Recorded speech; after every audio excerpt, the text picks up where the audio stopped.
ఇవాళ నా సర్టిఫికేట్స్ కోసమని కాలేజ్‌కెళ్ళొస్తుంటే బస్ స్టాండ్ దగ్గర ఒక ముసలమ్మ అయితే మంచిగా గాజులు బుట్ట నిండా తీసుకొచ్చి అమ్ముతుందనమాట.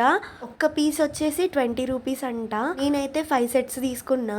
పెద్ద పెద్ద షాపుల్లో కొనడం కంటే ఇట్లా చిన్న వ్యాపారుల దగ్గర తీసుకుంటే వాళ్ళకి కూడా జీవనోపాధి కల్పించిన వాళ్ళమైతామని నా ఒపీనియన్ అనమాట. మీరేమంటారు? కామెంట్ చేయండి. నేను గాజులు సెలెక్ట్ చేసుకుంటుంటే పాపం మా అమ్మే తీసిచ్చింది, నీ చేతికి బాగుంటాయి బిడ్డ అని చెప్పేసి. ఇక్కడ చూపిస్తున్న బ్యాంగిల్స్ అయితే తీసుకున్నా. ఎలా ఉన్నాయో కామెంట్ చేయండి. ఇక నేను ఇక్కడ బ్యాంగిల్స్ వేసుకుంటుంటే మా ఆయన ఉండి ఆగు నేను వేస్తా అని చెప్పేసి అన్ని బ్యాంగిల్స్ తీసి ఒక్కొక్క బ్యాంగిల్ వేసిండు నా చేతికి.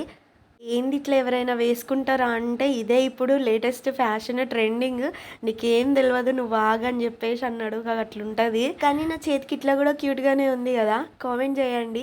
ఇంతవరకు వీడియో చూసారు కదా, ప్లీజ్ ఒక లైక్ చేయండి. మరిన్ని వీడియోస్ కోసం సబ్స్క్రైబ్.